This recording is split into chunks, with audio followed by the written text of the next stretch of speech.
Alors aujourd'hui, pour continuer sur le lien entre les fractions et les nombres décimaux, nous allons revenir au tableau des nombres entiers. Donc maintenant, on peut raccrocher une nouvelle partie. Donc nous connaissons déjà la partie des entiers. Alors là, je n'ai marqué que unité, dizaines, centaines. Bien évidemment, on a ici la classe des 1000, plus loin la classe des millions et plus loin la classe des milliards. Donc ici unité, ben, c'est fois 1, les dizaines c'est fois 10 et les centaines c'est fois 100. Donc la partie que nous allons rajouter maintenant, c'est la partie des décimaux. Si je regarde ma décomposition 783 centièmes, on a vu que c'était 7 plus 8 dixièmes plus 3 centièmes. Donc,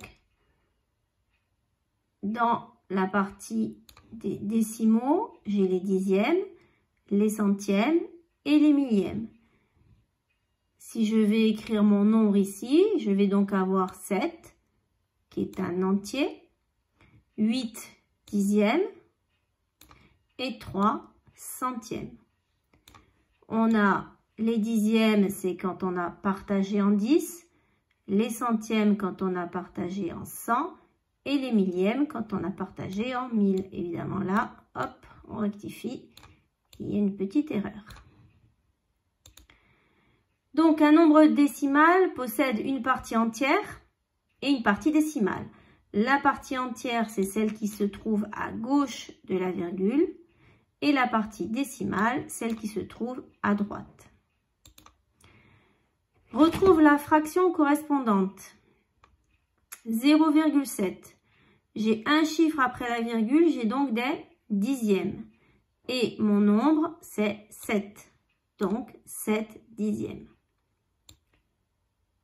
31,5. Un chiffre après la virgule et mon nombre, c'est 315. En fait, mon nombre, c'est, je le lis sans la virgule. Donc, ça me fait 315 dixièmes.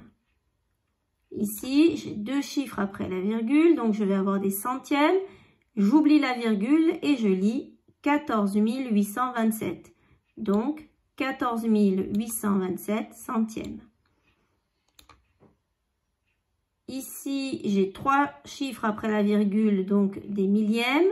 J'oublie la virgule, 3604, donc 3604 millièmes. Maintenant, si je fais l'inverse, j'ai des dixièmes, je vais avoir un chiffre après la virgule. Mon nombre, c'est 381, donc je vais avoir 38,1. 168 centièmes, deux chiffres après la virgule puisque j'ai des centièmes. Donc, mon nombre, c'est 168, ce qui va me faire 1,68. Centièmes, deux chiffres après la virgule. Mon nombre, c'est 86. Donc, je suis obligée de rajouter un 0 devant pour écrire 0,86. Des millièmes, donc trois chiffres après la virgule. Mon nombre, c'est 37. Je suis donc obligée de rajouter 2 zéros devant pour écrire mon nombre comme il se doit, 0,037. Ici, des millièmes encore, donc 3 chiffres après la virgule. Je vais me retrouver avec 3,700. Voilà.